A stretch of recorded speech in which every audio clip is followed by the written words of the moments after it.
Hello, world. Should be live right now. I should be live. Let me just check. Make sure everything's good. Oh. I didn't even put any of my stuff away.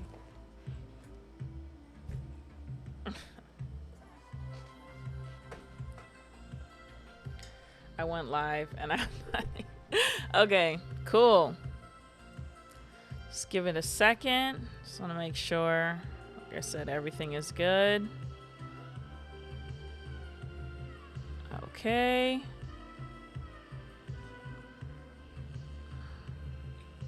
Okay, cool. Just give it a second.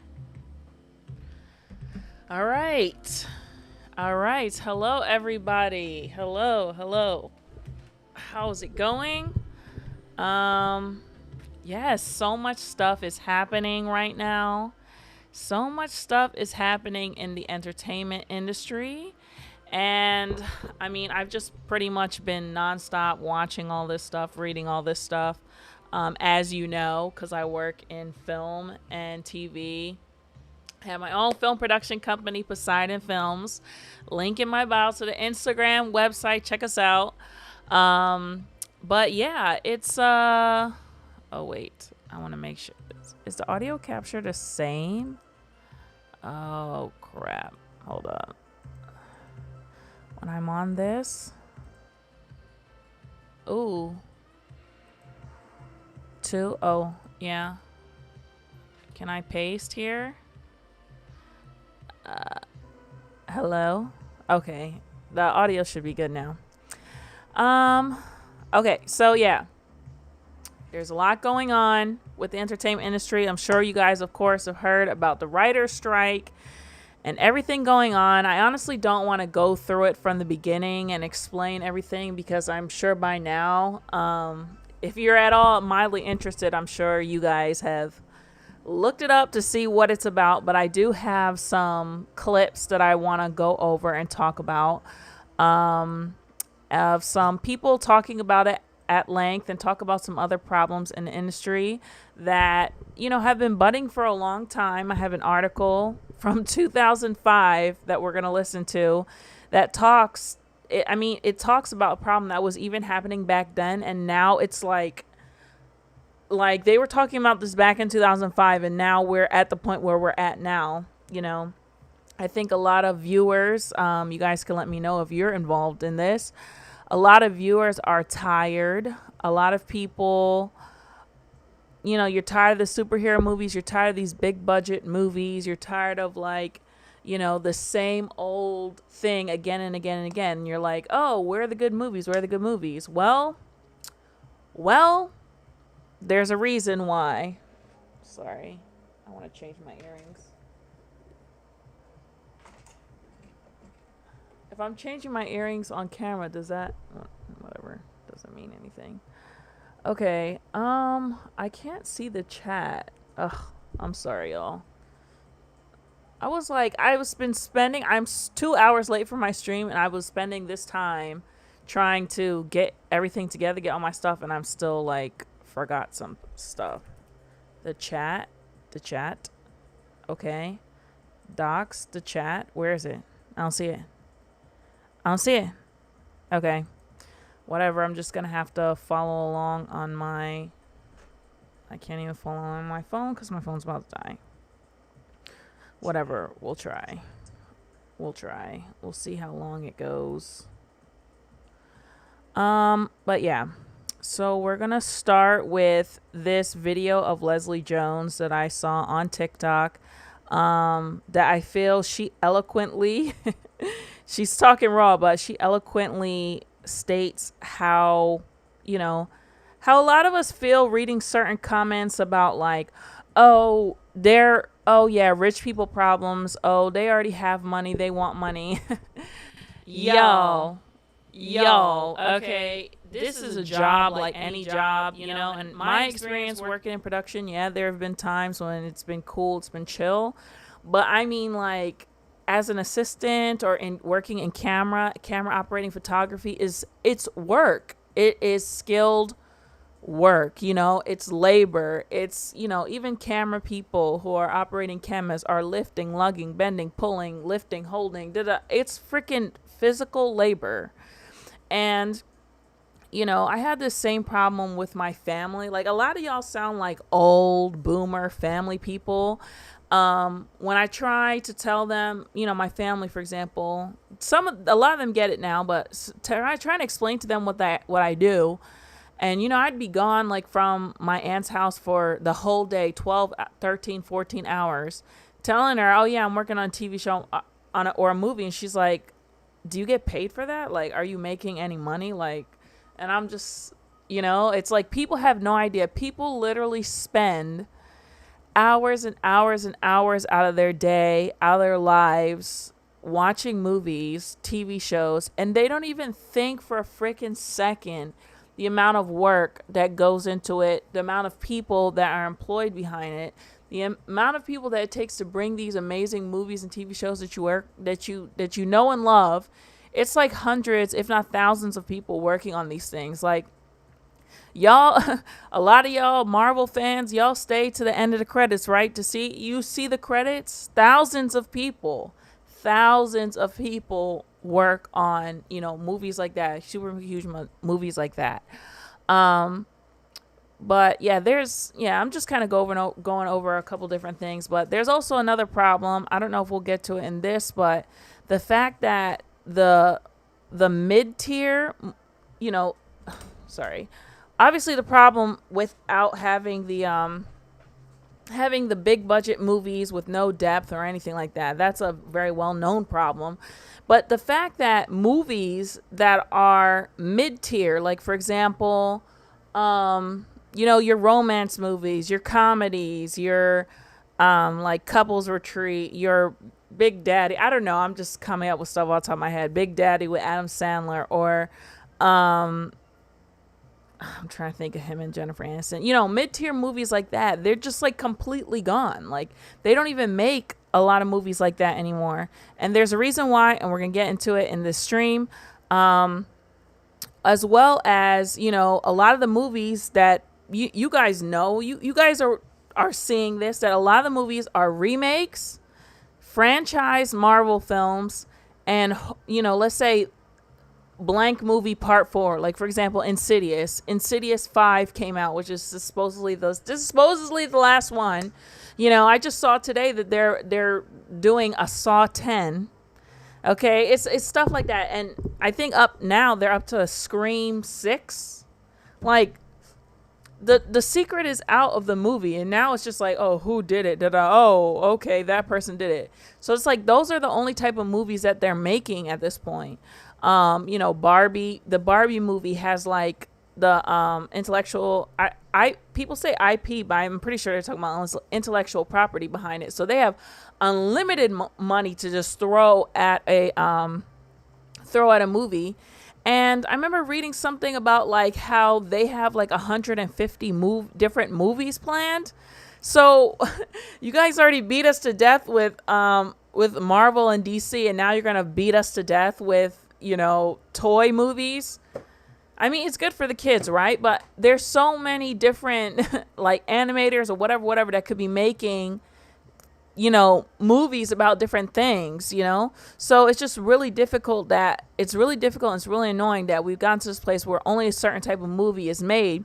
And a lot of filmmakers, there's a lot of great writers out there, a lot of great writers are not getting the chance because the movie industry has become so corporatized that they have basically funders. Oh God, what are those people called that invest? They have investors. They have those people that give them money. Shareholders. They have to make shareholders happy. They have to make investors happy, and all their only goal at this point is big.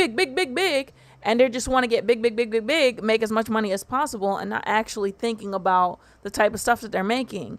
And I don't know how long that they thought this was going to go, that they were going to be able to get away with it.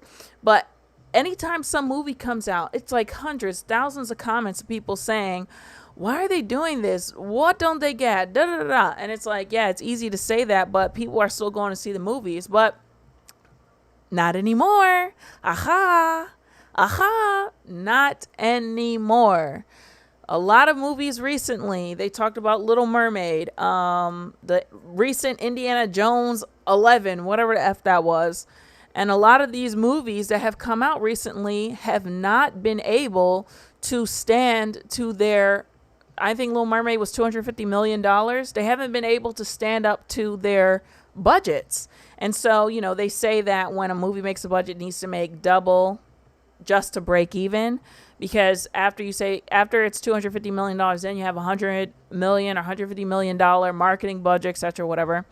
And which to me, I'm just like, what's like the marketing? But I'm like, y'all not doing what y'all think that y'all doing. You spent a $250 million. That's something that I want to get into another video. I'm gonna do. So I'm trying to find some movie budget breakdown so that we can find a detailed breakdown of how much certain movies cost and where they spent their money. But you know how these corporations are. You know how capitalism is. You know how America is. And don't get me wrong. Don't make it. I'm not trying to make it seem like I coming at capitalism like I'm socialist, something like that. Whatever. But late stage capitalism, this version of capitalism, I just lost myself trying not to sound. I don't know, anti-American or something. But but fuck, what was I saying? Fuck, what was I saying? All right, doesn't matter. Let's move on. But yeah, they're just trying to grow, and they're not even, you know, whatever. Let's just look at. Let's just move on. I'm sorry, I just lost myself there. See, this is why you just got to speak and not worry about what people are going to think, because I don't want people to think, you just got to speak. You know what I'm saying? You just got to speak. Then again, speaking without thinking. All right, let's just go to the clip.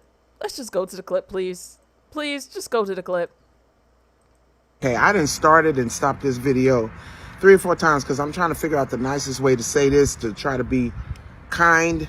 But, I haven't figured out a way to do it yet, so I'm just going to say what it is that I want to say. I posted something about the strike, and some of the comments that I'm getting on there, it makes me really sad because you guys are really fucking uninformed. The rich is just trying to get richer. Y'all don't need that upset. And teachers is da-da-da. And black people, and it just makes me just so fucking tired. She is weary. You can see that she's weary. The strike is not just about us trying to be richer. The strike is about protecting our rights. So first of all, so that you know, everybody in this business is not rich, okay? No, not by a long shot. Not by a long shot. Don't get me wrong. This business can be quite lucrative. It's business. Once you're in, you're like set. You know, but that's the thing. It takes a long time to get in. And that's, you know, that's something that I fight with and struggle with, because I think of every time I want to like give up, I keep thinking of that. Y'all know that meme with the guy where he's like hammering under the dirt looking for a diamond, and just before he gets to the diamond, he turns around and gives up. And then it's like he just missed it. And I also had to look at like my contemporaries. You know, I'm only 33. Like the Issa Rae situation is not like, that's not typical. Like, you know, she's like maybe 2 years older than me, and she's like, phew. But she was working on it longer than, you know, like say I have. So it's sometimes we can make like unrealistic expectations. Like, look around when most people kind of like, even in other jobs and other careers, like how most people get in their career is usually their late 30s, early 40s. So anyway, even still, there's plenty of people who are in their late 30s, early 40s who haven't gotten that role that like kind of catapults them.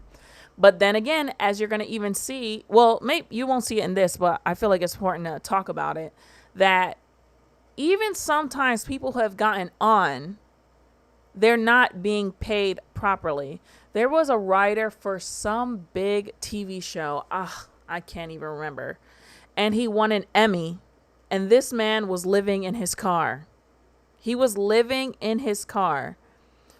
This is a problem. When people are making amazing shows that are making the networks and the studios tons and tons and tons of money, and they're not making anything. And it's not even just like they made it and then it's like it's out one time and then that's it. No, this network is, when people make really great projects and write really good stuff and is acted by actors who make the character memorable and recognizable, they will sell to networks and streaming services now and DVDs and all this stuff, so that they are making money in perpetuity off of this amazing thing that was made by these writers, these group of actors, producers. And they're not sharing any of the profits. I mean, when it was on television, they do that, but that's not okay. Like, imagine this. Imagine Martin, okay? Martin came out in what, 1993 or something like that. We are still watching Martin 30 years later. I watch Martin damn near every night that it's on reruns. Okay, y'all remember I talk about Three's Company all the time, right? I love Three's Company. I still watch Three's Company. Three's Company debuted in 1976. So we're almost 50 years. Almost 50 years. That's crazy, right? We getting old a little bit. But almost 50 years we've been watching Three's Company. And you're going to say that they don't deserve Jack, Janet Chrissy, John Ritter, Suzanne Summers, Joyce DeWitt, that they don't deserve a cut of this show that they spent all this time making amazing, canceling other projects, doing all this stuff, that they don't deserve to make a portion of what the networks are making, reselling this show to various networks and getting paid millions in ad revenue to re-show the show again and again. And we're going to keep seeing the show again and again. I Love Lucy, it sounds crazy if you think about it that way. Like, if you think about, like I said, Martin, imagine Martin, the network, I don't know who is it Warner Brothers? The network taking Martin's show and not paying him his residuals and whatever for a show that he created, wrote, starred in. That doesn't make any sense. It doesn't make any sense. It's not right. I know we're supposed to be listening to this video, but I'm going to interrupt. Not all the actors, some of the actors are lucky. Hey, I'm one of the ones that are lucky enough to really make, some money and be prosperous and shit. But not all the actors are that lucky. Not all the writers are that lucky. Not all the crew, not all the extras. Not all of them are as lucky. You know what I'm saying? This business is a hard business to break through to really make cash. Again, I made it at 47. I made it at age 47. It takes a long time to really build your shit up, to really actually make some money in this business. Just like any career. Just like if you was going to be a doctor, you got to start off as this. It's not wrong for us to ask for what it is that we think that we fucking deserve. Now, let me let you know that there's some people in this business right now, writers and crew and background people, that don't make enough money to pay their fucking rent. You need to understand that writers don't get paid when they're not writing. It's not something like they get extra checks or something coming to them because they did something. They get paid one time, and probably not that much. So what we're asking for, it's just like it's billionaire fucking corporations that's making millions off of motherfuckers that's doing the work for them. And all they're asking for is their fair share. Nobody wants to get their face scanned and get paid one time and they be... Oh yeah, that's the next thing. So yeah, that's, I mean, she said it all right there. She said it all. It's completely unfair for these people to have worked hard to make iconic shows that people love, okay? Shows that people love and cherish. When I watch Martin, when I watch the Wayans Brothers, when I watch Fresh Prince, like, I literally go to sleep to these shows. Like, I fall asleep. I turned them on, I turned them down, and I just fall asleep with a smile on my face. You know, these are shows that people know and love and grow up with. And I talked about this in a video before. Those corporate holes, okay, with not a creative drop platelet in their body, have these writers who, you know, most of them went to school, whatever. Most of them went to school for this stuff, to be able to invest it in education, to be able to write this stuff. Okay. Most people, a lot of creatives have been through some shit, to be able to, and use creativity as an outlet to be able to write the things that they write. A trauma that happened to them, or their family member, or something they've been through, something they saw, you know? And so for them to go and take their work and stuff like that, and to continue to resell it, okay? They're not reselling it to Netflix for $100. When they sell, you know, Martin to BET, you know how much commercials pay? How much money commercials pay networks to be featured during shows that people watch? And people are still watching Martin, Fresh Prince, Three's Company, Wayne's Brothers, as I was saying. Law and Order. It's only fair.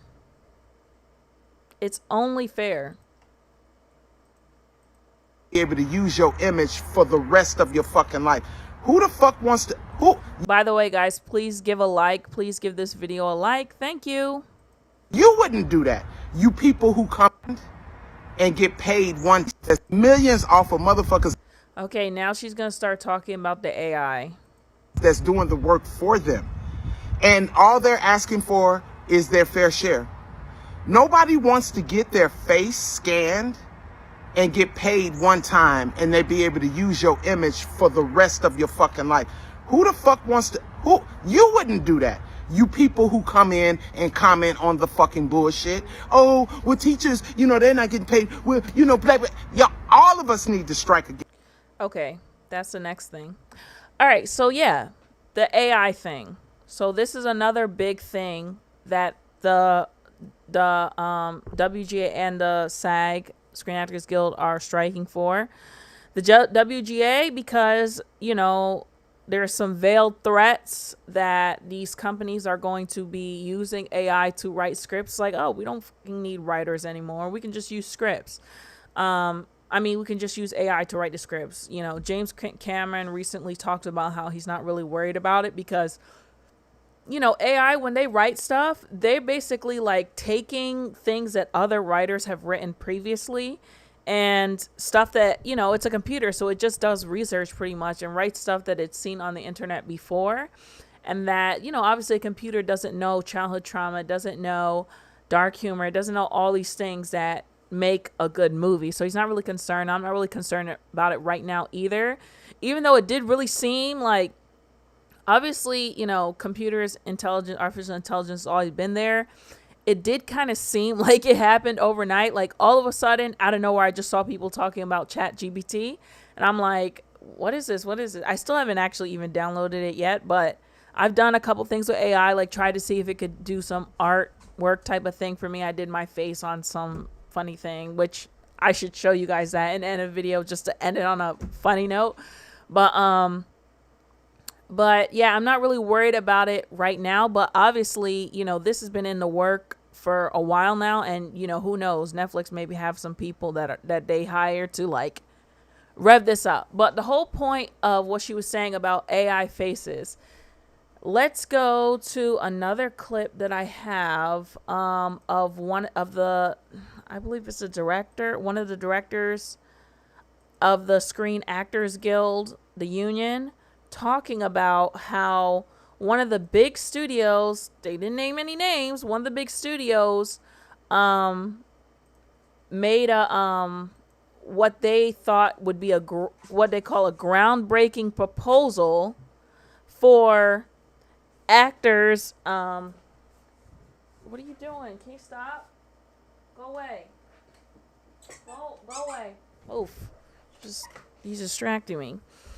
Um. So whatever. We'll just watch it because my train of thought flies with the wind. And Fran, so the AMPTP just sent out a press release basically saying you guys are reiterating what they said yesterday and what Bob Iger said. You guys have chosen a path that will lead to financial hardship for countless thousands of people who depend on the industry. They're claiming they offer. Yeah, so that you guys are leading to a hardship. That's what these elites love to do. That's what they love to do. Pit us against each other. You know, I mean, it is hurting right now. I'm scared. 2 months from now, I'm very scared how it's gonna look.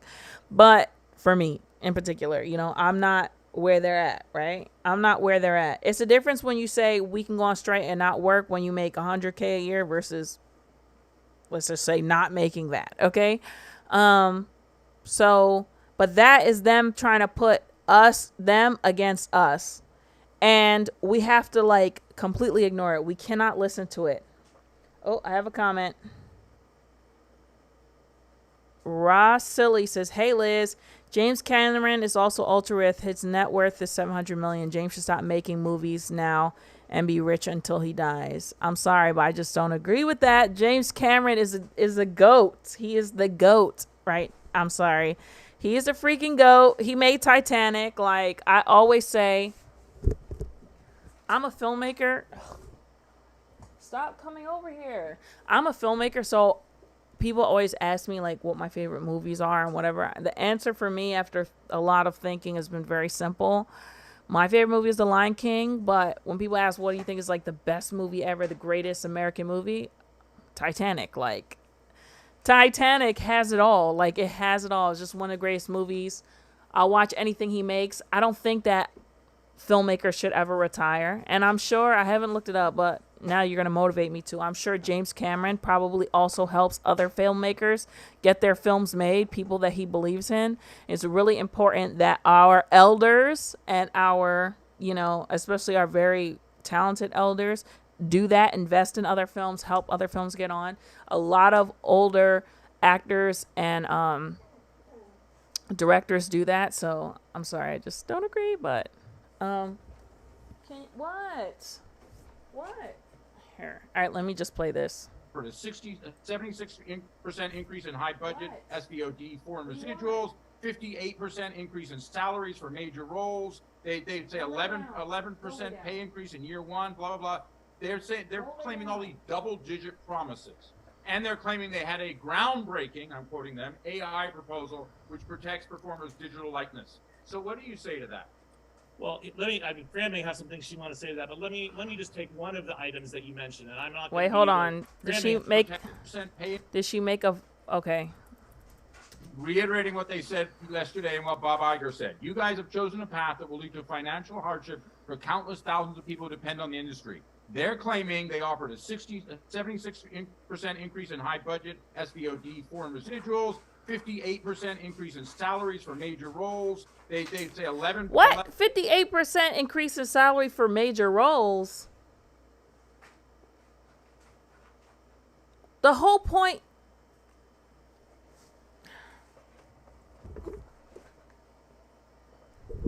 The whole point is the minor roles. Aren't you getting that?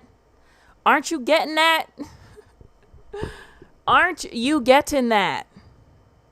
11% pay increase in year one, blah, blah, blah. They're claiming all these double-digit promises. And they're claiming they had a groundbreaking, I'm quoting them, AI proposal which protects performers' digital likeness. So what do you say to that? Well, Fran may have some things she wants to say to that, but let me I was trying to see if she made a face when they said AI proposal which protects performers' digital likeness. Look at their shaking their head, clowns. Well, Fran may have some things she wants to say to that, but let me just take one of the items that you mentioned, and I'm not going to be able, not having seen their press release, I can't respond to every point of. Guys, please give the video a like. Thank you, appreciate it. It's free and it really helps me. Hello. But this groundbreaking AI proposal that they gave us yesterday, in that groundbreaking AI proposal, they proposed that our background performers should be able to be scanned, get paid for 1 day's pay, and their company should own that scan, their image, their likeness, and should be able to use it for the rest of eternity in any project they want with no consent and no compensation. So if you think that's a groundbreaking proposal, I suggest you think again. Did you hear that shit? Did you hear that shit? Let's listen to it one more time.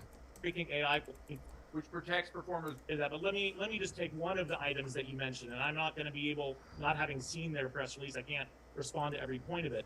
But this groundbreaking AI proposal that they gave us yesterday, in that groundbreaking AI proposal, they proposed that our background performers should be able to be scanned, get paid for 1 day's pay, and their company should own. So the groundbreaking proposal was that background actors, I mean, hell, I don't even know. Yeah, we'll just go with exactly what he said. The groundbreaking proposal is that background actors should have their faces scanned. Okay? Now, I saw a girl online. Oh, God, I should have saved that shit. I saw a girl on Twitter talking about how she had her face scanned at a modeling gig. She didn't realize what was happening. She didn't realize what they were doing exactly. This is why you always got to read your contracts, people. Always read your contracts. So they want to scan people. They want to scan your face, okay? And when they scan you, child, when you guys, I don't know if any of you guys have tried any of these AI apps, when they ask you for 12, you need at least like 8 to 12 selfies of your face, kind of like doing different things. The same way that the Apple phone scans your face to, let you inside, you're going to be doing something like this.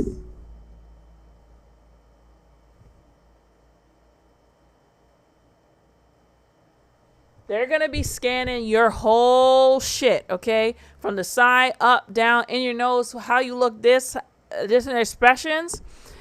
And they're going to pay you for 1 day's pay. 1 day's pay as a background actor is usually about $200 to $250. So they will pay you once to scan your face. Okay? Did he finish? That scan, their image, their likeness, and should be able to use it for the rest of eternity in any project they want with no consent and no compensation. So if you think that's a groundbreaking proposal, I suggest you think again. So after they scan your face, they put it into their system of background actors, and they're probably going to categorize black / mixed / Latina, light skin, hue, like they probably will have a gradient, what hue, color, skin, plus size, female, blonde hair, black eyes, all this kind of stuff, so that later on, at any point in the future, they can go through their Rolodex, pick out which race, gender, whatever they want, and put your face onto a character in their movie. And then you will never, ever be compensated again for it. That is not insane. The people that are defending this crap online, rich people problem, like you guys don't think it's coming. It's coming. It's not just Hollywood. Like Hollywood is the only people that I've seen that are like fighting back, like openly, loudly fighting back against this shit. Because the rules are not catching up with the technology and they're not making any effort to try and change it.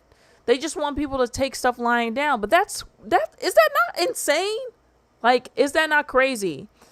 Your face that your mama and your daddy gave you, okay, through millions of years of evolution, they're going to pay you $250 for it. And they can use it in 100 shows from now for the next 500 years, okay, over and over and over and over and over and over and over again. They can make you do all kinds of things. It's kind of like that episode of Black Mirror, which we will get to talking about. Ross Silly said, right on the hue categories. Yes, you know that they're going to do that. You know they're going to have the hue. They're going to be like, dark, light, too light, okay, no, okay, no, this is what we want. They're going to do all of that. They're going to just, you're just another face in the crowd. Oh, Asian? Oh, okay, we'll put an Asian here, Latin here, white here, okay, black here, okay. You know that's what's going to happen. But anyway, okay, so that is what I want to show with that. Let's go back and try and finish this. Well, teachers, they're not getting paid. Well, y'all, all of us need to strike against the fucking corporation, not just fucking. Okay, this is like my favorite part. Power to the people. What did I do? I done started and stopped this video. Nobody wants to get their face scanned and get paid one time and they be able to use your image for the rest of your fucking life. Who the fuck wants to? You wouldn't do that. You people who come in and comment on the fucking bullshit. Oh, well, teachers, they're not getting paid. Well, y'all, all of us need to strike against the fucking corporation, not just fucking SAG and the actors, the teachers. Everybody need to be fucking striking against the fucking corporations because they fucking all of us. They boom. Fucking all of us. So when you come on, boom, that when she said that, I literally got fucking goosebumps.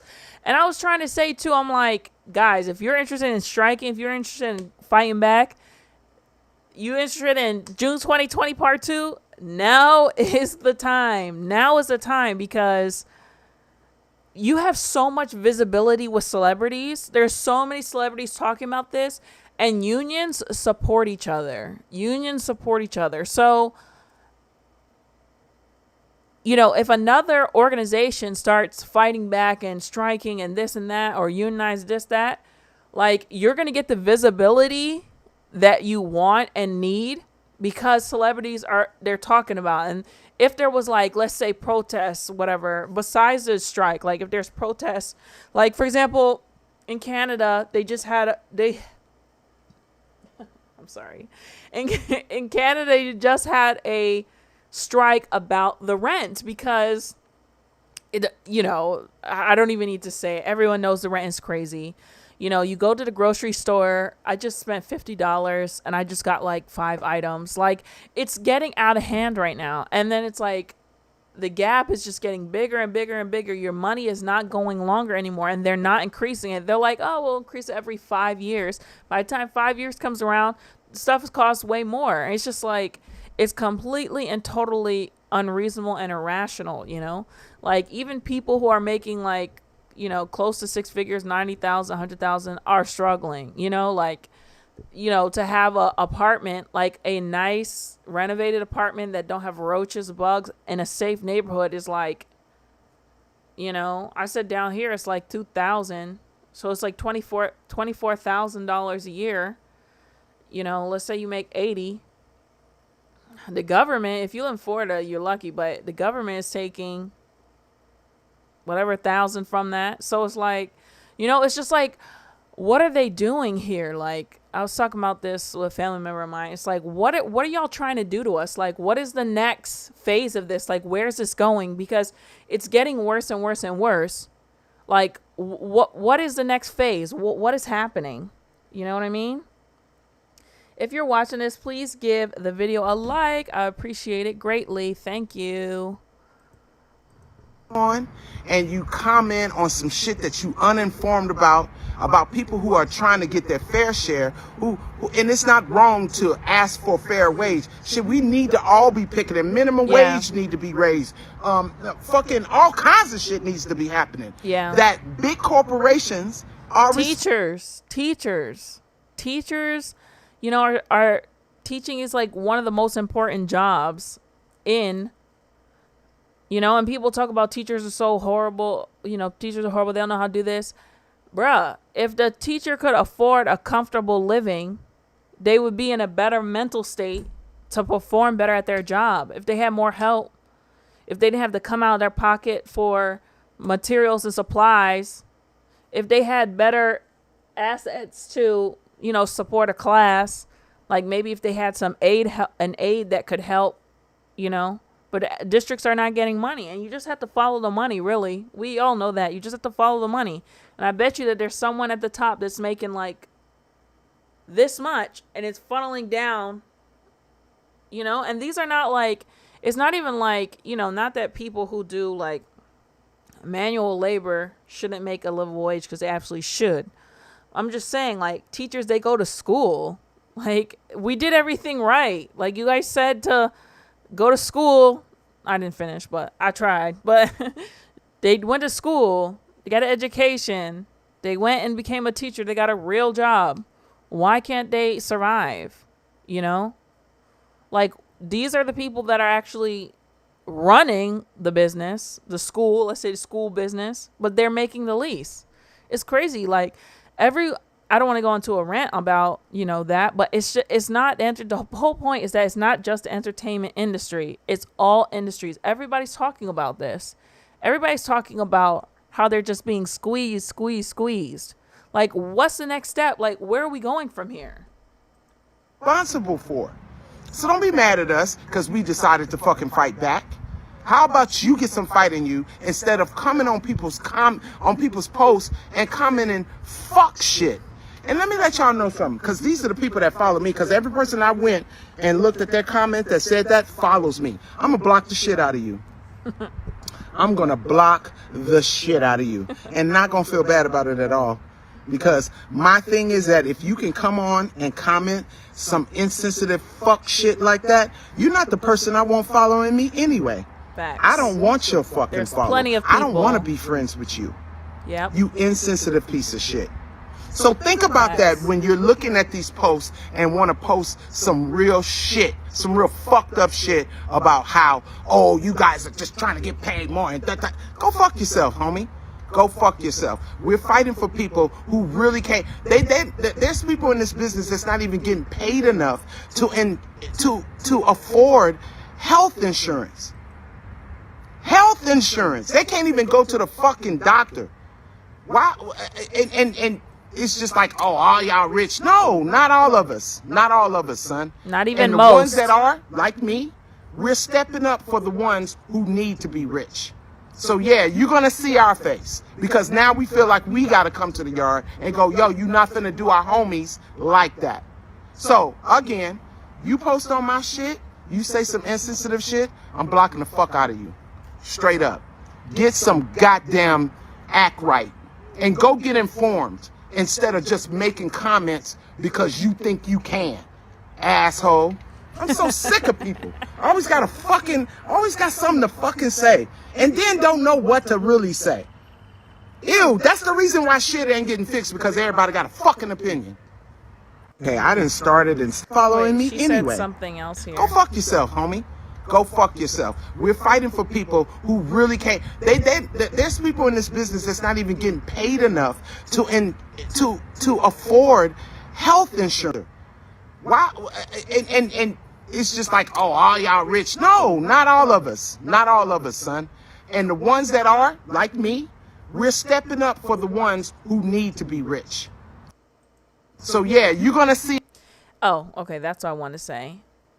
You know, and she's right about that, who need to be rich. She's right about that.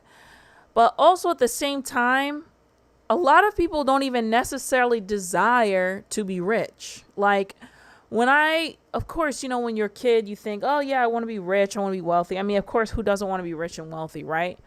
But as I've gotten older, like, I don't need to be rich and wealthy. I just need to be able to afford the things that I want to do. Okay?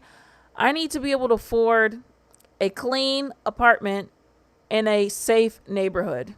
I need to be able to afford a car that functions, and if it breaks, that I can fix it without going into a depressive/manic episode. Okay? I need to be able to have a pet that I can take care of, and if they get sick, I can take care of them. If I get sick, that I can take care of myself and I won't be unwell. Recently, I have health insurance. It's cheap. It's terrible down here. New York was like the best, but you know, I couldn't go see a specialist because I couldn't pay the copay. The copay was crazy. So not being able to do that, okay? Being able to take a vacation every couple months, okay? And not even just like, oh, let me go to Florida. Like being able to afford a vacation. I can go to the Caribbean. I'm not talking about me. I'm saying most people, right? Go to the Caribbean, visit Europe, you know, go to Canada, go see family on Christmas or something like that. And be able to cover my bills without a sweat and eat healthy food that doesn't further lead to health issues that I, again, cannot afford to fix. Which is like actually me. And also, because if I cannot afford groceries, and I'm eating cheap stuff, it makes me sick. It gives me gastrointestinal distress, makes me very, very ill, and that I cannot go to the doctor. Then it's a cycle. Can't even go to the doctor for help. So I have to be able to eat good quality food. So it's just like this loop, you know, and it's like most people don't even need that.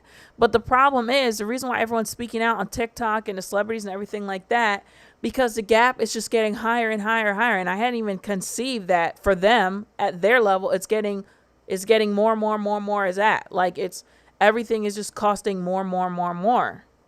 So a lot of people were fine being middle class, and then there's upper middle, and then there's lower middle, and then there's lower class, and then like, you know, no one should be low class in this country at all, but that's another conversation. But people are okay with, you know, them. But the problem is now that there's no here. It's have and don't have. And you think we're not going to notice? You think we're not going to, you know? So I want people to think about that. You know, a lot of times people hear issues, hear stuff like this, and they don't take the time to further investigate. I hope that everyone's watching this has done at least a little bit of, you know, research. So Ross Silly, who I appreciate, thank you so much for participating in the chat. If I have any new watchers, please give the video a thumbs up, a like. You know, it's free. Thank you. Really helps me. Ross Silly says, people think everyone in... I'm going to figure out a way that I can get you guys' comments to come on the screen. I'm still learning OBS. But they say, people think everyone in movies are rich. It's levels to this shit. Absolutely. Absolutely. And even, let's say, regulars that you kind of see sometimes on your favorite show. Like, okay, what's coming to mind is like Law & Order SVU, right? The coroner. You don't see the coroner in every episode. She's there. She's definitely probably making enough to like have a comfortable... I don't even know. I can't even say that. Like I said, another live stream, we're going to do a budget breakdown of some of these films or TV shows so we can really know the numbers. There's actually a great clip of Taraji P Henson talking numbers. She like breaks it down. Okay. Let's see. Oh, damn. All right. I don't know if I'm going to be able to play this. I'm going to play some music underneath it. This. Taraji 2 is your story. You single mom. Mm-hmm. Have you seen a growth in Hollywood in terms of recognizing our talents, recognizing our worth? Do you feel like there's a change in Hollywood, or do we still have a ways to go? Humanity in general. So she pays them 30% of 150, which is, let's say 33% of 150 is 50,000. So she pays them slightly less than 50,000, maybe 45, 46, 47, something. That's got to be split between most likely her manager, her agent, her lawyer. It's like this. You have 12 months in a year to make your money, right? If you do a film for 5 months, that takes you off the market for anything else to earn any other kind of coin until you're done with that show. So basically, damn, that's crazy.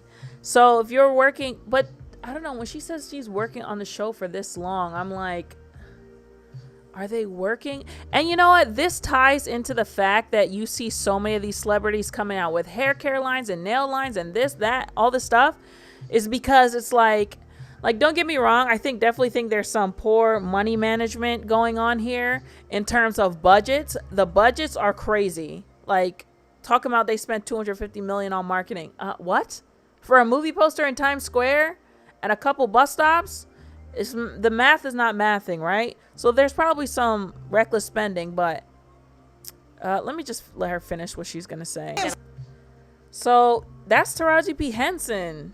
You know, she's big. She worked like on Benjamin Button, you know? So, you know, she's already lost, let's say, like I said, 40 something thousand. Let's just say 50,000 from 150,000. She lost 50,000 because it goes to her manager, agent, whatever, lawyer. Okay, now Uncle Sam, how much is he taking? He's taking taxes out of that. Okay, I wonder if it's 30 from the original. Damn, if it's 30 something percent from the original, then that's another 50,000. So then she's down to 50,000. And like she said, she paid tuition for her son, so then she's down 30,000. Then she has 20,000 left to play with. And then she said she got to hustle and work again. You know, that's crazy. And Benjamin Button, how much did Benjamin Button make? Let's see. Hopefully she made some money on the back end. That, you know, the box office. So yeah, the budget was 150 to 167 million. It made 335 million, so it broke even. So she probably made something from that after it came out. And residuals. She made some residual money, whatever. Hopefully.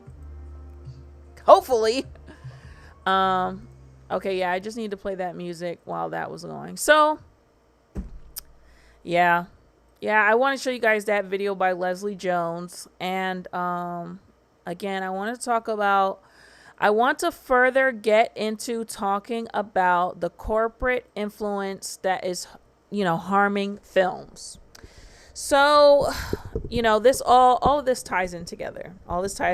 So the movies that we know and love, that we grew up on, we know, like, you guys, we all know that movies are not the same. People are, you know, some of the critics that criticize, oh, these celebrities, oh, you're just trying to get richer. Your movies are terrible anyway. That's like the number one critic I see. These movies are terrible. Those writers deserve to be fired. God. Bro, when I was reading all that, I was like, yo, I need to take a break from the internet, man.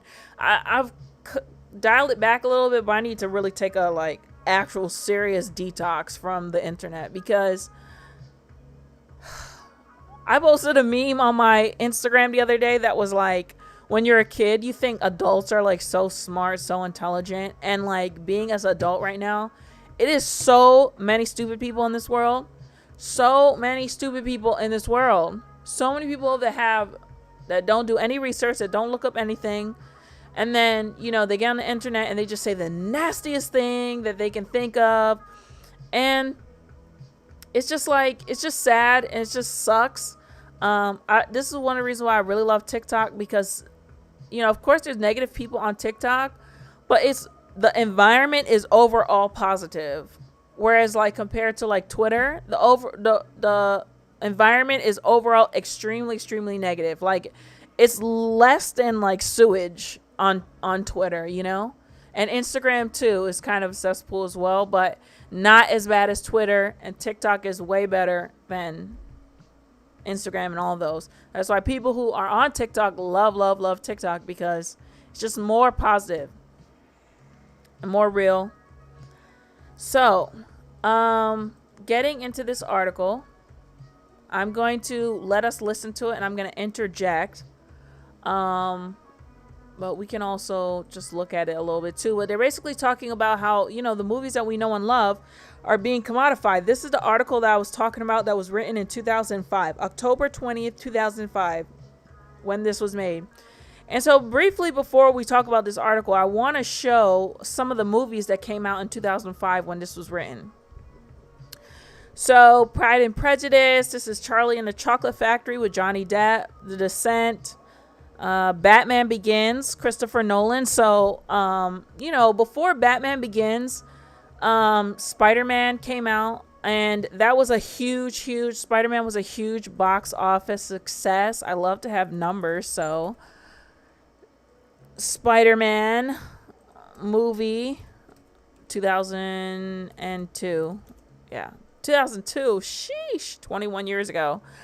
So yeah, that movie was, I remember that at the time it was like the second highest grossing, I believe, after Titanic.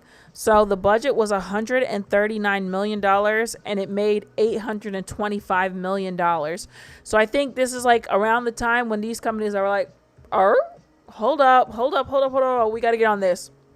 Don't get me wrong. There was, of course, superhero movies beforehand. Batman, Tim Burton's Batman came out, during the 90s, whatever. A lot of people, for whatever reason, hate those movies. To me, that's like what I grew up with. But I think that Batman Begins like really showed that this superhero shit can be taken a whole different other kind of way. So Batman Begins, Harry Potter and the Goblet of Fire. These are big movies. Elektra, that movie was low rated and made low income. I'm sorry. My throat's getting tired a little bit.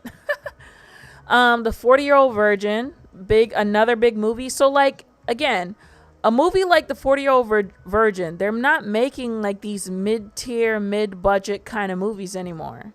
And like, this is a good movie. Look, the budget is $26 million. $26 million. And it made $177 million at the box office. What is that? 7 times its worth? So smart movies, funny movies, good movies, great talent pays, but they don't, 177 million to them is not going to impress the shareholders. So they're like, no, we need to make 800 million. And so they have to do movies. That's another thing. And again, I need to write these topics down because they're just, let me see. Hold on. Let me make sure my thing. Okay. I need to write this topic down. I'm sorry. So another big thing that they do is that they make movies, a lot of Marvel movies that will appeal to a Chinese audience, right? So America is very anti-China, but they love Chinese money. Okay. They love Chinese money at the movie theater. So they make all these movies to make sure that they make a lot of returns in China. Okay. 40-Year-Old Virgin is not worried about China, right? They were just making a good movie. Chronicles of Narnia, another big one. Brokeback Mountain, another big one. Again, let's see how much Brokeback Mountain's budget was. I don't know. Is it indie? 14 million. 14 million. An iconic movie made off of a story. Oh, wait. Can you guys see this? Sorry. Yeah. So Brokeback Mountain came out in 2005, $14 million budget, $178 million at the box office. That was considered a box office smash hit. Nowadays, that's like pennies to these people. So what else? War of the Worlds, a big one. Mr. and Mrs. Smith, Star Wars, V for Vendetta. Yo, 2005 is hit with the movies. I ain't gonna even hold you. Like, I ain't even gonna hold you. This is a great year for movies. V for Vendetta, The Hitchhiker's Guide to the Galaxy, Hostel, Jarhead, Constantine, bruh, Robots, Red Eye. Oh, that movie was okay. I remember seeing that in theaters. Walk the Line, the movie with Johnny Cash. Wedding Crashers, the first Madagascar. What the fuck? Okay, wait. Let's see what the first Madagascar cost. Oh, shit. I'm interested to see how much it costs compared to Elemental. Okay, it cost $75 million with a $555,000 return. Okay, this was a great movie. And Elemental, which is a movie that, a lot of people are not seeing at this point. Elemental. $200 million. $200 million. So Madagascar, a great movie that lots of people came to see, cost $78 million and made, I think, what did that say, $350 million, whatever. This movie, I mean, it hasn't been out as long, so, you know, it remains to be seen, but it cost $200 million. Can you tell me why the cost of the movie jumped so high? Like, there's a disconnect there. Like, even double what Madagascar took to make is still only $140 million. So, where's the extra third? Like, why is it triple the cost to make it? Especially when there's so much more technology, so much better technology that makes the process a lot easier than it would have 18 years ago. You see what I'm saying? Like, the math is not mathing, man. It's not. So you guys get a good vibe of like Dukes of Hazzard, whatever. You guys get it. Longest Yard, again, another mid-tier movie that you don't see anymore. So you guys get a vibe of what the time was like when this article came out. So we're gonna listen to it and go over it. Summer at the box office, studio executives have concluded that people may not have been very interested in the movies they put into theaters. Some executives and producers think the problem stems from the fact that the studios now belong to giant corporations. NPR's Kim Masters reports. In today's world, the studios that produce mainstream movies and television shows have become small cogs in big corporate machines. Columbia Pictures is part of Sony. Universal Studios is part of GE. Studios have always been about making money, but when they're part of a giant corporation, they're under more pressure than they used to be to crank out good quarterly results. Making those big profits has become harder than ever in a world where audiences have so many entertainment options. If you're running a news division, if you're running a movie division, a television division, you are forced to think in a way that I don't think executives thought 15 or 20 years ago. Marshall Herskovitz is the producer of such network television shows as 30-something and My So-Called Life. He's hardly alone in thinking that the corporatization of studios has had a tangible effect on the type of entertainment they produce. Dean Valentine is a former Disney executive and the former head of the UPN network. He says big companies need big results. Okay, catch that. The corporatization of studios has had a tangible effect on the type of entertainment they produce. Now imagine at this time, Facebook is coming around, Twitter is coming around, YouTube is coming around. You know, I'm sure other technologies, they're making big money. So they see it and they're like, I gotta get me some of that. You know? And so mixing art with Wall Street bros is not a good combination. Because they don't care about art. They don't care what we want to see. They don't care about culture. They don't care about changing the world. I always say this. I always say this. Movies can change the world. Movies do change the world. TV shows change the world. It changed the way people think. It changed the way people feel. The same way music does. Like, a stupid example. How many people watched Super Size Me and was like McDonald's after that? Okay? And it made McDonald's even change their whole thing up. How many people watched Forks, I don't know, whatever, some vegan documentary and made you aware of certain issues, health issues that eating too much meat can cause you. Cut back, you know? Some people make some people just turn vegan completely. How many people watched Batman, Superman, and felt like they want to be a change, they want to be a hero? How many people watched Marriage Story and felt seen by, you know, the situation seemed like they're divorced, you know what I mean? Comforted by that. The fuck? You know, they changed the world. So, all right. Become a large conglomerate, and you have billions invested in a distribution system, and you need to keep your stock price up on a quarterly basis. There's not a lot that moves the dial. Take movies. Valentine says, Studios have always been about making money, but when they're part of a giant corporation, they're under more pressure than they used to be to crank out good quarterly results. Making those big profits has become harder than ever in a world where audiences have so many entertainment options. So they're not willing to put a movie into the theater unless they know that everyone's going to go see it. They're like, no, we need to be making billions. If we're going to invest in a movie at all, we need to be making billions off of these movies. That's where their head is at. I hope that this is making people understand the whole issue, like the whole thing, why you've been watching stuff and it hasn't been, you know, what you hope for. I just went and saw. I had stopped going to the movie theater for years simply because I don't like being around a whole bunch of people in a small box. And I talked about this in my last stream. I hate how people behave at the movie theater. I feel like movie theaters just attract assholes. But I have been going more often now since I moved to Florida. Keep myself inspired.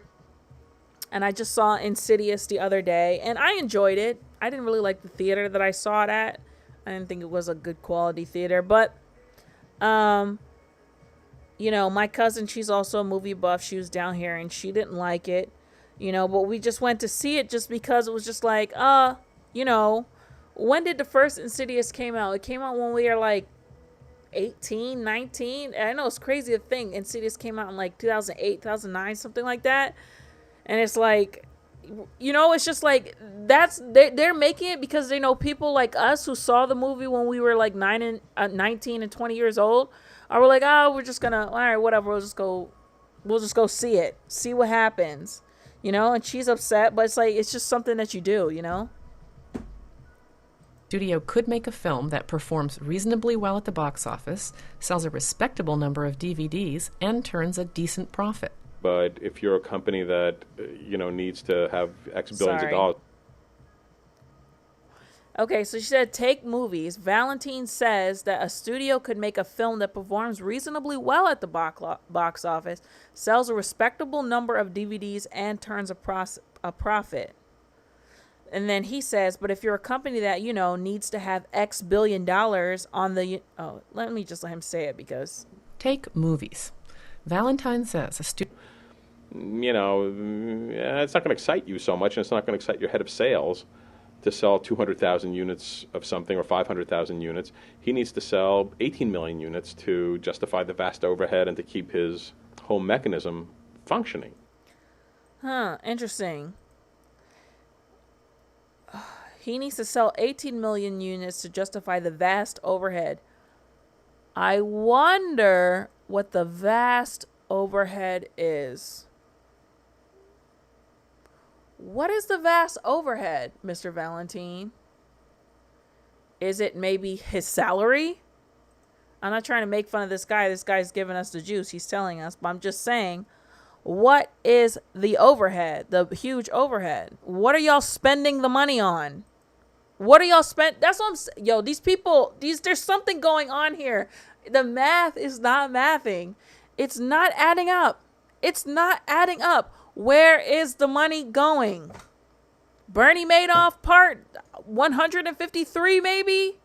Where's the money going? Where? We're not getting any of it.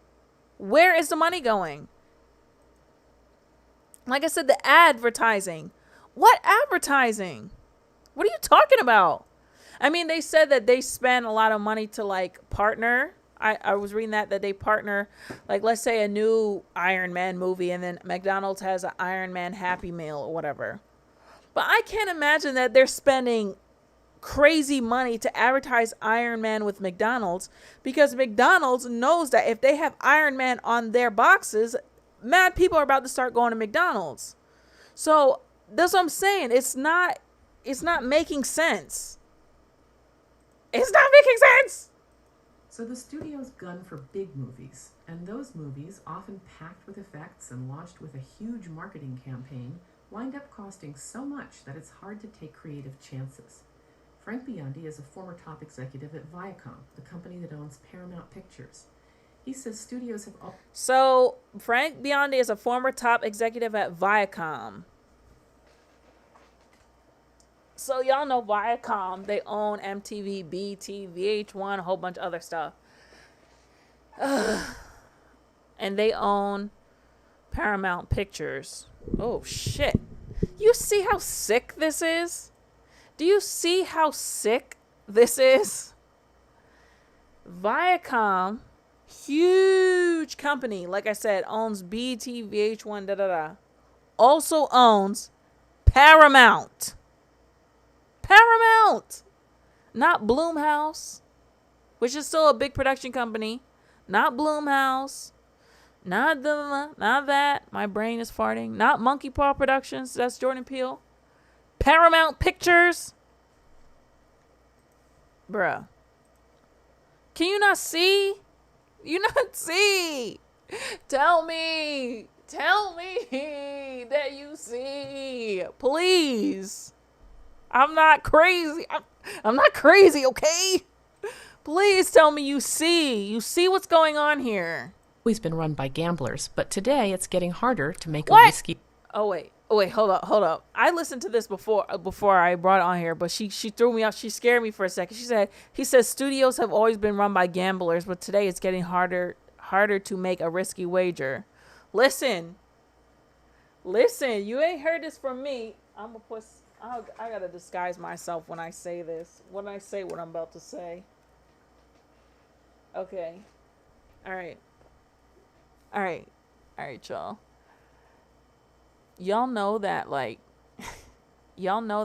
back in the day, there was a lot of rumors. I don't even know if I should say this.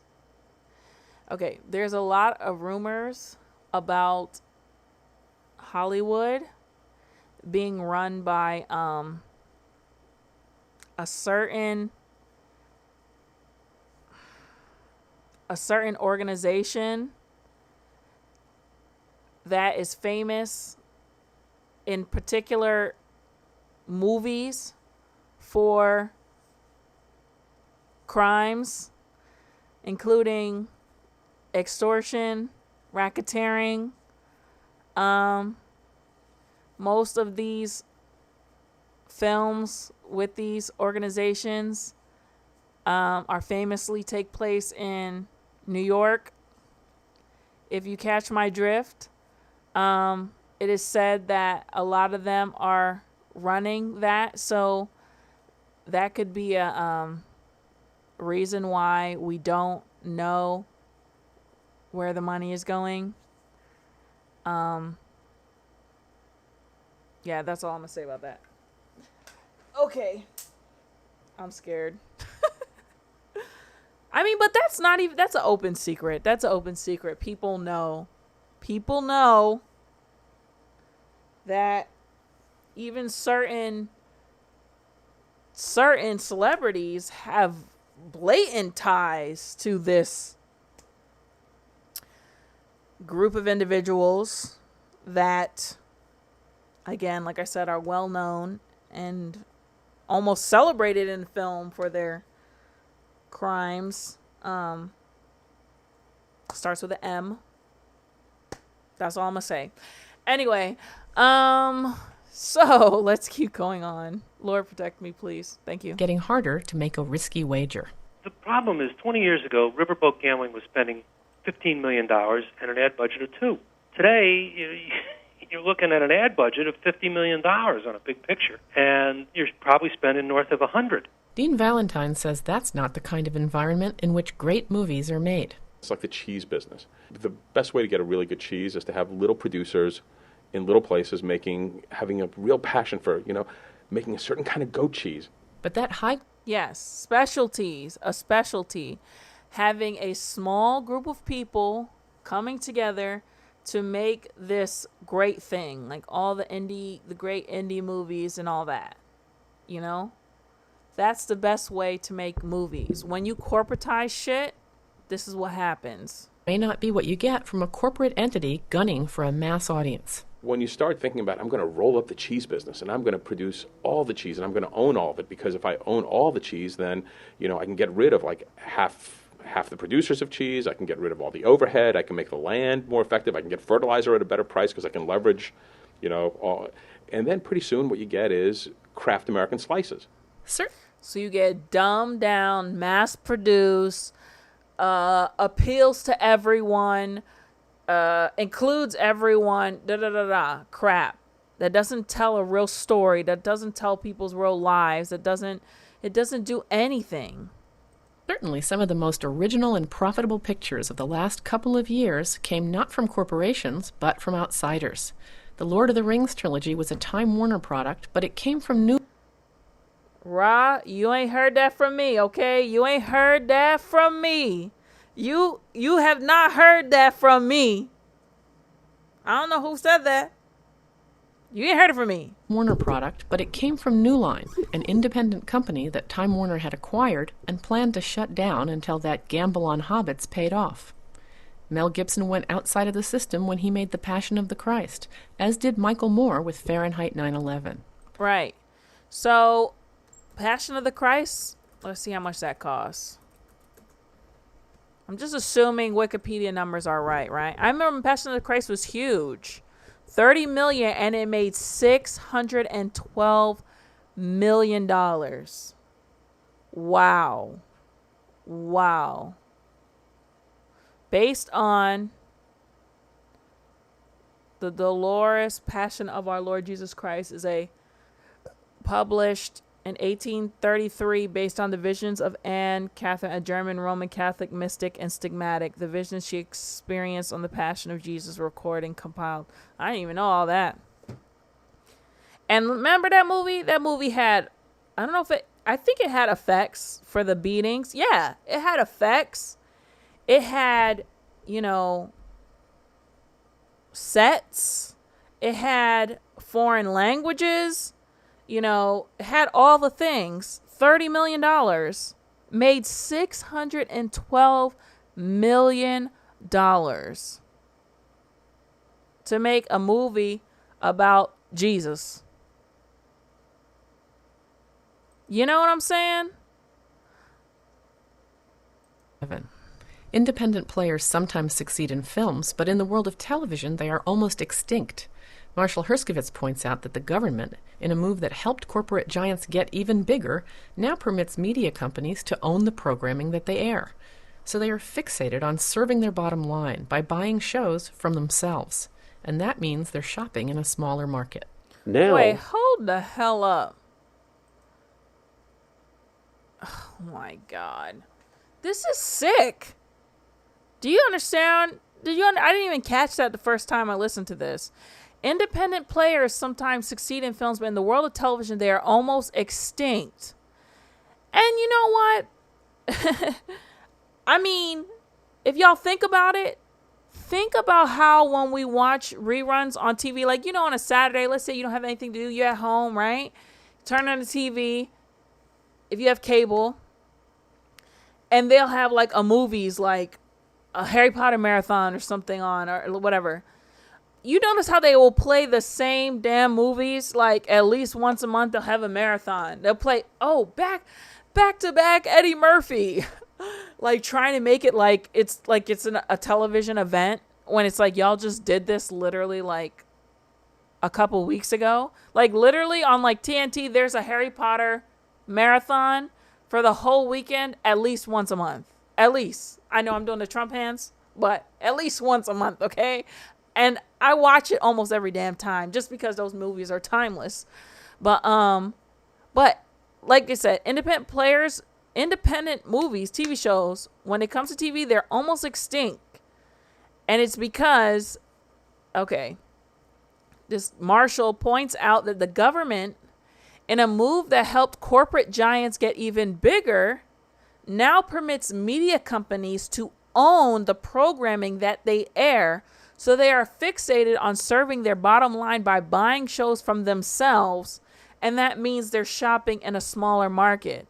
So basically, TNT, oh, sorry, I didn't show you that. So basically, TNT, or whatever, Warner Brothers, owns whatever network that they own the network that they're putting Harry Potter on. So Warner Brothers is buying the show. Bruh. This is sick. This is actually sick. They own the show, so they're just repeating the shows that they own, which, you know, whatever. It's fair. It's theirs, right? So if Warner Brothers had like a streaming service, they would have like, you know, all these movies, all this stuff. I mean, hopefully, but we know they're not trying to give residuals, so they remove stuff from the platforms or whatever. Anyway, let's try and get through this because, as you could tell, I'm super fucking triggered. If I'm running a network, my job is to get the best programs from my in-house production company. Inevitably, that means the quality is going to go down. Herskovitz says relentless pressure for quick profit has also turned out to be a big problem. We have to structure our shows differently now because now they want 6 commercial breaks instead of the old days when there were 4. And right. And wait. And each commercial break is longer. Yeah. So that's the other thing. Like, I have started using non-streaming platforms to watch movies again because if you use a service like Pluto, whatever, which I love Pluto, they're free. They give you a lot of value for being free, you know, watching a couple ads, like it's whatever. It's fine. But they put so many commercials in what you're watching. You're trying to watch Insidious, and you're like, oh shit. Next thing you go, Tide, AirPods, da. Yes, look at this cat knocking over Kool-Aid onto your t-shirt. It's just like, it's not enjoyable like that. It's not. And so when you're watching certain stuff, like when I watch stuff on Hulu or whatever, watching it and you're like really intent, and then it just changes the whole thing. It's like, you're already paying for the service, and then you got to pay to watch advertisement. It's just crazy, man. I'm sick and I'm tired, okay? Then they start saying things to you like, well, we want the storytelling to be so dense and things happening so quickly that the audience can't afford to change the channel. And we say, you know what, guys? We're not going to tell stories that way. Herskovitz understands that the broadcast networks are facing a tough time, with audiences lured away by hundreds of other channels, not to mention video games and other forms of entertainment. And it's possible, in fact, that the media giants simply won't be able to compete in a world of digital entertainment. The old guard may give way to a collection of newcomers, whether it's Yahoo or Google or a teenager with a laptop and a good idea. And Dean... Hi, Unku. I just saw your comment. Hi, how are you? Long time. You're catching me on a live. That's fun. Okay.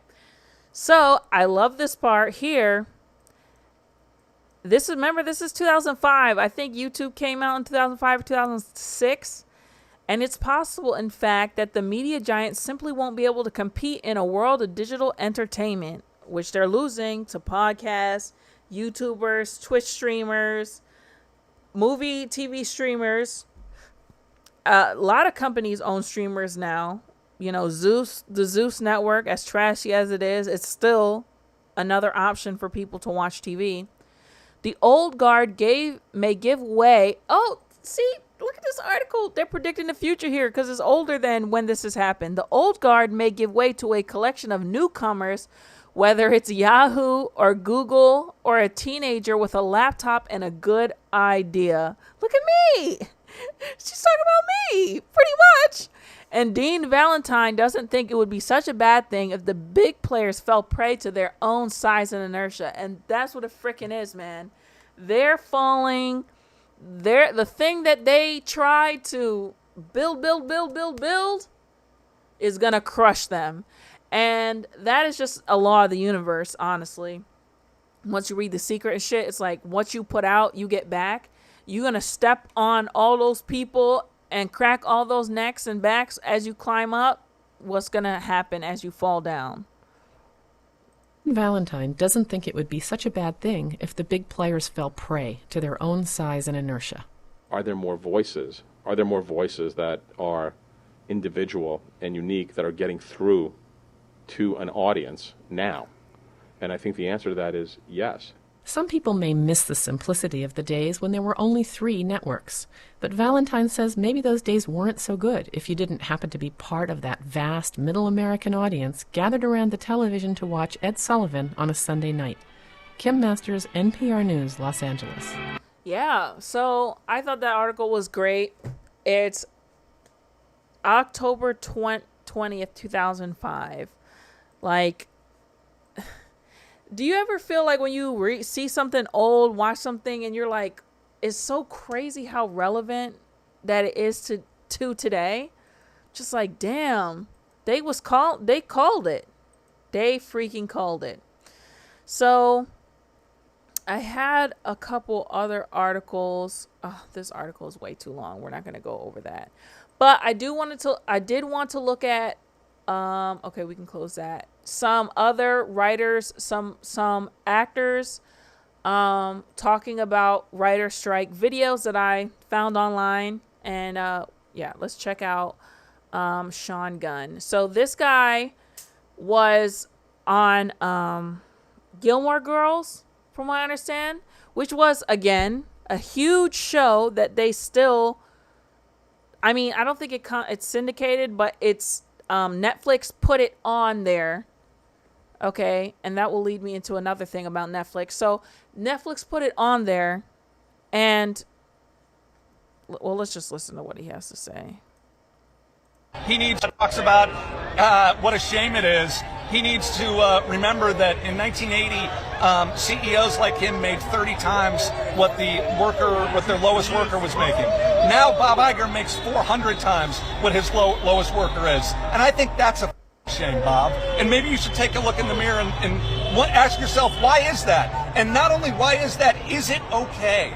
Is it morally okay? Take a look in the mirror and Bob Iger makes 400 times. So what he said. Now Bob Iger makes 400 in 1980. Oh, yeah. Like, that's what I was saying earlier about, right? Like, people are okay with their being rich and living, you know? No one should be poor in this disgusting country. But when the gap wasn't so big, it was like, okay, they're super rich. I can still afford my life and go vacation with my family, health, da-da-da. In 1980, CEOs like this guy, Bob Iger, who I believe is head at Disney, made 30 times more what the lowest worker makes. Now today, they're making 400 times what their lowest worker makes. These people are making tens of thousands of dollars a day. That's crazy. That's crazy. And another thing that I read as well, that compared to the 80s, the amount of, I'm going to get the word wrong, but the amount of work that we are producing in this modern era is way more than what they produced back then. So they're getting more and more and more and more out of us, more work, more money, more everything, and they're giving us less than what they gave us back then. And this is, again, not just entertainment. This is every industry. We are outputting so much more labor, so much more profits, and we're getting less. That's not okay. You're going to have to share, my friend. CEOs like him made 30 times what their lowest worker was making. Now Bob Iger makes 400 times what his lowest worker is. And I think that's a shame, Bob. And again, it would have been okay if we could afford a living, but we can't. We cannot afford healthcare. We cannot afford groceries. And, you know, because I want to reiterate that, because I don't want people to think like, oh, you're just saying rich people should just tax the rich and give their money. No, man, I'm saying it needs to be fair. You're literally shysting me. You're doing me dirty. You're shafting me so that you can have more. It's literally like someone taking food off of your plate and putting it on theirs and eating. Like, that's literally what it is. Like, imagine you go to a restaurant, you sit across from somebody in the same restaurant doing the same shit. Okay, y'all both get a plate, and they take your fucking plate and dump it all on theirs and give you one French fry back. That's perfect analogy. That's literally what's happening. Maybe you should take a look in the mirror and ask yourself, why is that? And not only why is that, is it okay? Is it morally okay? Is it ethically okay that you make that much more than your lowest worker? And if so, why? Why is that okay? If your response is that that's just the way business is done now, that's just the way corporations work now, well, that sucks, and that makes you a person if that's your answer. So you should come up with a better answer than that. Yeah. Talks about what a shame it is. He needs to remember that in that. So yeah, basically that. There was another good video. Hold up, let me see. I've just been following this so intently. It's crazy because it's not just because of this. Like I said, it's because of the whole countrywide thing that we have going on. You know, this is affecting all industries. Let's hear. So this actress, I forget what she was in, but you guys probably recognize her, right? This is something I learned in my acting class, and my acting teacher talked about, was that, of course, everyone wants to be famous, everyone wants to be Hollywood A-list, but instead of being a famous actor, what you want to be is a working actor, a consistently working actor. And there's a lot of actors like this woman here who we remember their face, but we don't remember their name, but we remember their face because we've seen them in things, but we just don't remember their name. Working actors are a large part of this industry, like people who, you know, make appearances on shows. Like maybe they'll do a guest episode of Law and Order as the villain or something, and then maybe they'll make another appearance as, you know, as whatever on Just Us. What's that show that everybody likes? You know what I'm trying to say, like just appearing on a show here, show there, etc. And those people, they're working consistently, they can afford a living, not anymore, but you know, Hollywood is made up of tons and tons and tons of people like that. Like, you know, you think of major movies, you think of the top people, but there's plenty of people that they talk to. Like, for example, in Insidious, the two main characters is Patrick Wilson and the guy who plays Dalton, his son. So they're the two main characters. But then there's the wife. She's usually a main character, but she wasn't in this movie. There was the roommate. There was the other roommate. There was the doctor they talked to. This person. These are all side people that are appearing in these major movies and television shows that are not making a living. We all remember back in the day there was 22 episodes. It would start in the fall, and we'd all watch that. And there was like 9 months of work. Now they have this new thing, streaming short series, 10 episodes. It takes like 4 or 5 months to do it. You do that in good faith. You agree to it. You say that, and then they hold that show. Decide whenever they want to drop it all at once, and then they can wait 1, 2, even 3 years to let you know if you're even picked up. Not even if the show's picked up, if you're going to be picked up on that show. That's painful. That's painful. Right. Yeah. So yeah, you look at these series, like imagine Euphoria, right? The writers for Euphoria, and now there's a writer's strike. Euphoria might not, I think they said it might not come out till 2025. So it's like they worked on the show, wrote the show, and it's like, who knows when it's going to come around? Who knows when it's going to come around back again? There's no consistency, you know, and then you make the show, and then it's like, yeah, you never hear about it again. You never know if it even debuts, and then when it does debut, like they don't give you residuals for it, even if it's a fucking success. It's crazy.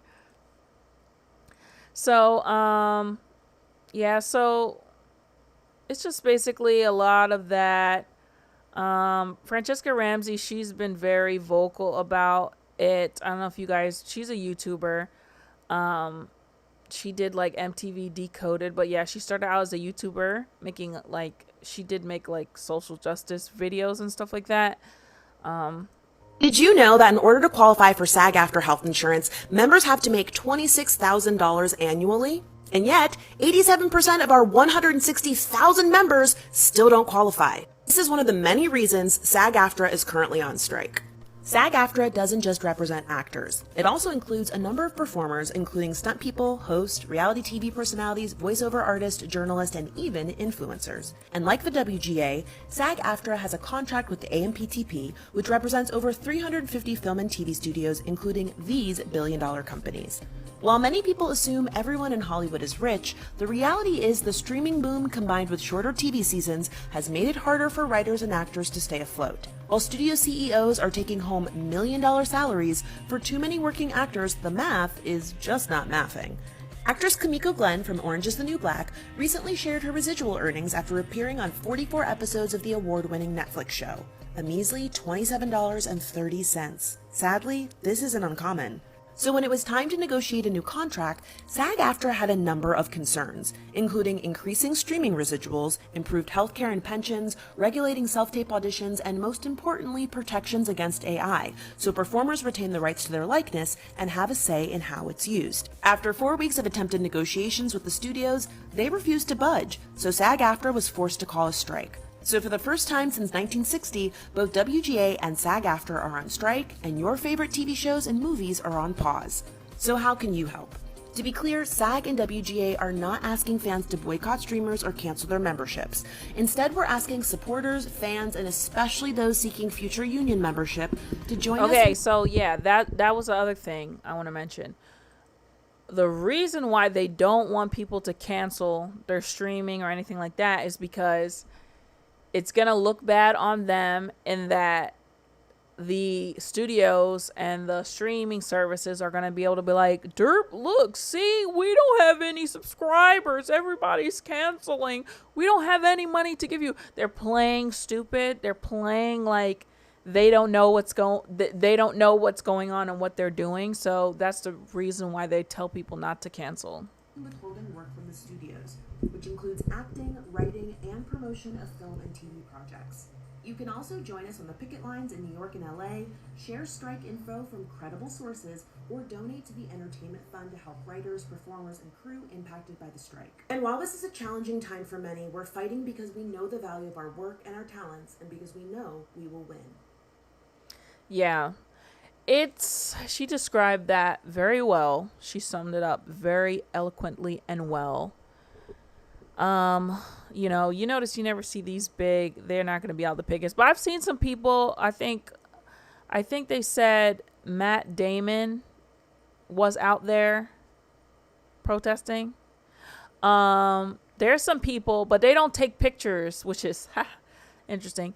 They don't take pictures, but they're out there. But, when people ask, they tell them, they have to say that they support, because if not, then you're going to be called a scab and, you're going to be ostracized for not supporting your union. You could probably be kicked out of the union if you don't say that you support it. So, yeah.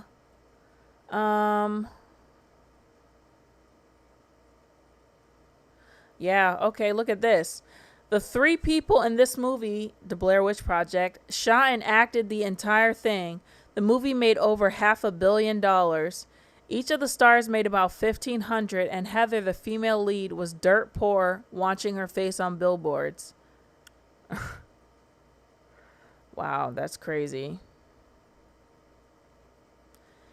Yeah. Or they're just they'll Netflix and them, they'll just cancel some shit. But yeah, here's the post about studios AI proposal, including scanning a background actor's likeness for 1 day's worth of pay and using their likeness forever in any form without pay or consent. Okay, so I responded to this post. You can see me here at the top. This person said, I'll happily let them scan my likeness for a day's pay. Would be interested where I'd pop up and could pay me and could play me. I'm sorry, I'm getting tired. And could play spot me in the films I watch.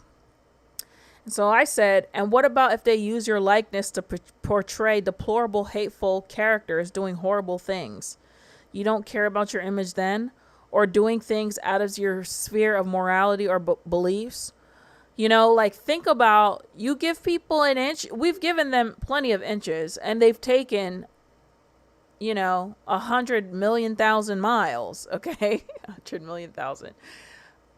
So they could use your image. Once they buy it, they own it, and there's nothing you can do about it. Like in the show, Joan is Awful, the Black Mirror, the Black Mirror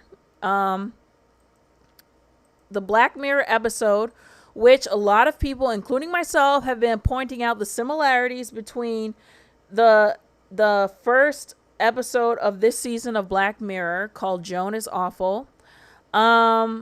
You know, I don't know if you guys have seen it. I won't spoil it. You don't read this if you don't want to spoil it, but I'll just talk about it. I'm just going to use this as a guide to talk about it. So basically, a tech executive lays off one of her most loyal employees, and then she attends a therapy session.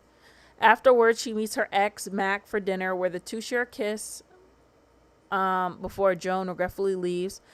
At home, she and her fiance... Oh, yeah, I'm sorry. She met her ex after she left work, whatever.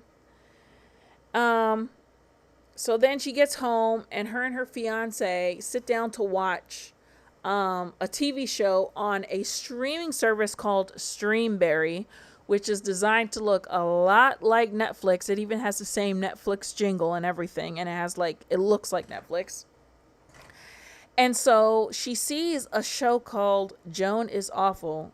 The main character's name is Joan. And she sees that the main character appears to have the same exact hairstyle as her, which is like dark with the blonde pieces in the front. And she's like, okay. And she doesn't want to watch it, and her boyfriend wants to watch it.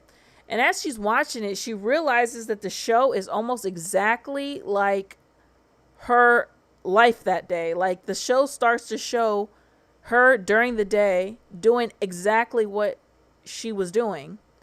And so you guys can see this, right? Yeah. So and she didn't know that was going to happen. So it's like portraying her in a horrible light. It's making her say things. This is her watching herself, but herself was played by another celebrity.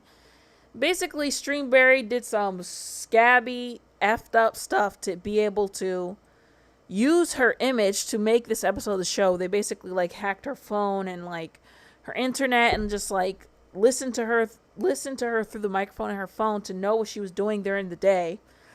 And they basically just made a show from her whole life.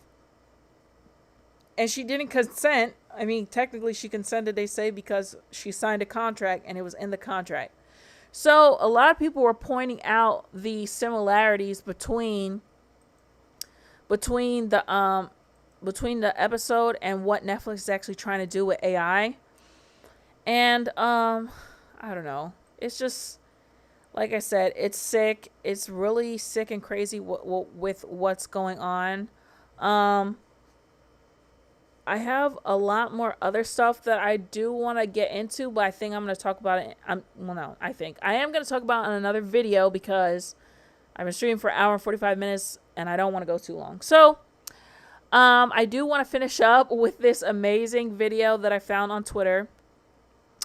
Talking about, all right, we'll go through it. Wow, student at Boston University's graduation ceremony yelled, "Pay your writers," at David Zaslav, the CEO of Warner Brothers, and turned their backs on him during his commencement speech. Zaslav gave a speech encouraging students to learn how to get along with difficult people. In response, the stadium filled with chants of "Pay your writers" and "Shut up, Zaslav." This occurred around 3 weeks into the Writers Guild of America strike, in which Hollywood writers are demanding livable wages, streaming residuals, guaranteed writer room sizes, and AI transparency production studios. A group of around 200 students also protested outside the stadium with signs like "Protect residuals, not CEOs," and "F Zaslav, solidarity with the writers. Do you stand with the students of Hollywood writers?" That's so crazy. That is amazing. Gen Z. Listen, people like to talk about millennials. We have our shit. Let's just say every generation has our shit. But let me tell you, you gotta listen. I'm not trying to put, generations against each other. A lot of people like to crap on boomers, but boomers are like kind of not boomers, but every generation sets the next one in motion and lifts the other one up. Even the negative things that we are currently seeing, the negatives are really, really, really, really bad, and we're going to have to overcorrect. But the positives are really, really good as well. Like them setting up the, 60s revolution and 70s and women's rights and, all this stuff. They set us up for this, man. And millennials are also like, F this. Gen X was like, F this. We're like, F this. And Gen Z is like, no, we're going to call you out. We're going to call you out on this bull crap that you're doing. I can't believe that. Like, if this is at a graduation, that means that the audience is probably majorly between 21 and 23, 24. So that means they were born in 2000. So they're Gen Z. They're not late. They're not like the youngest of the millennials. Youngest of the millennials are like 27, 26 if you really want to push it, If you really want to push it, 26. But most of them are 27 and up. And so the fact that they really did this is amazing. Like, let's watch this shit. If you want to be successful, you're going to have to figure out how to get along with everyone. And that includes difficult people. Some people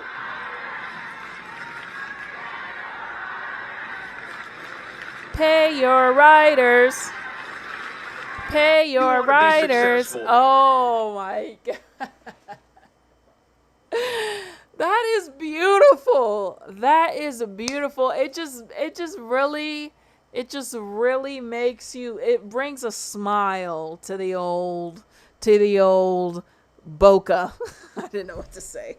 It brings a smile to the old orifice. Okay. You know what I mean? Like, that was just like, I was just like, wow, like, that is bold. That is bold. When I was 22, I don't know if I would have, if I wouldn't have been able to start it, but if other people were saying it, yeah, I probably would have, but that is bold, man.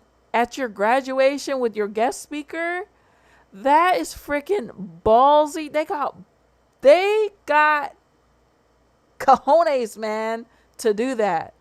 Anyway, that was really, really good. I was really happy to see that. But yeah, guys, that's kind of all I really wanted to talk to you. I know I said I wanted to end on a lighter note, so I wanted to show you guys. I want to show you guys some of my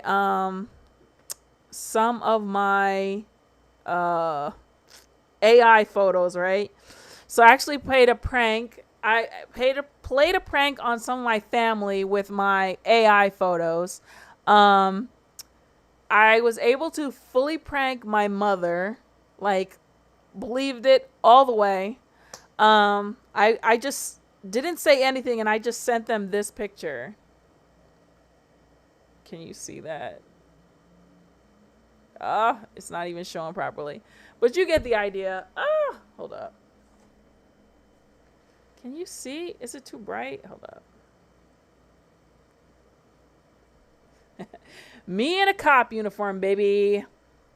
So I just sent her that, and she started having a freaking meltdown. She was like, oh my God, Elizabeth. Oh my God. Did you join the military? Like, she was freaking out. She's like, I was like, no, I'm a cop now for the Broward County Police. I was like, yeah, I'm working. And she's like, Liz, she was telling me because, my dad was a cop. Her ex-husband was a cop. And she was just like, she was like, you know what? I can't believe you did that. I can't believe you did that. She was like, you better pray. You better pray. Every night before you leave that house, you better get on your knees and pray. And I'm like, why? She's like, that is a very dangerous job. I was like, yeah. And they got me in like one of the worst neighborhoods down here. And she's like, oh my God, Liz, I can't believe this. I can't believe this. I can't believe this. Kudos to her. She didn't insult me and tell me to quit or it was a bad idea or whatever. But she was definitely freaking scared. But these pictures are so good, man. Like, it looks so good.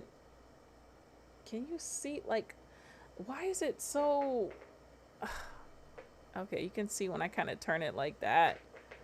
If I turn it down, does that help? Oh, there it is. There you go. So, yeah. Oh, stop. Yeah, so So that was my AI. Oh, this is another good one. This one was actually really fucking cute, though.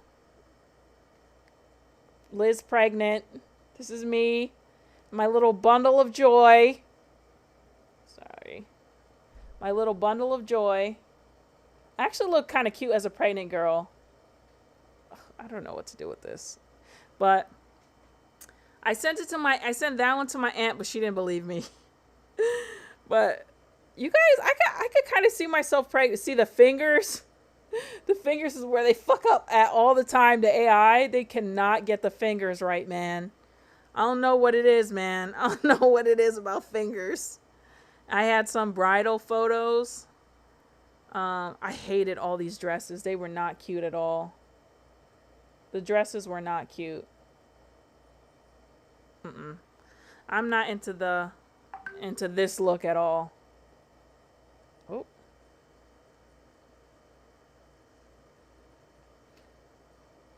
I'm not into this look. The princess thing.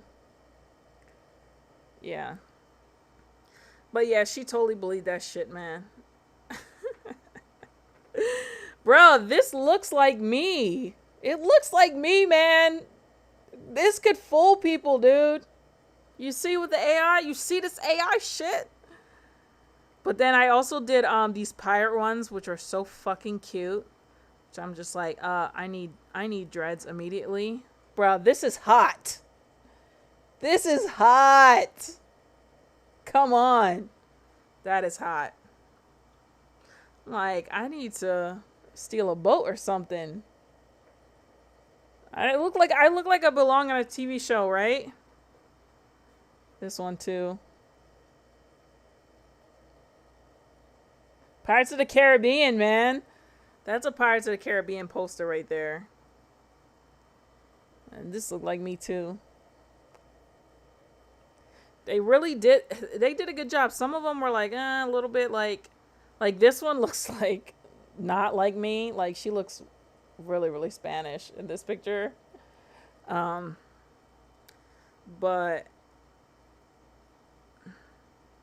this one, this is me, man. Look.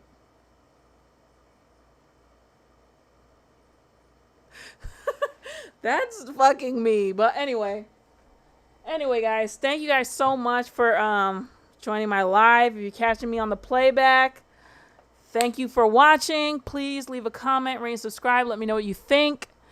And I will catch up with you in the next one. We're going to talk about Netflix and AI and them owning your work.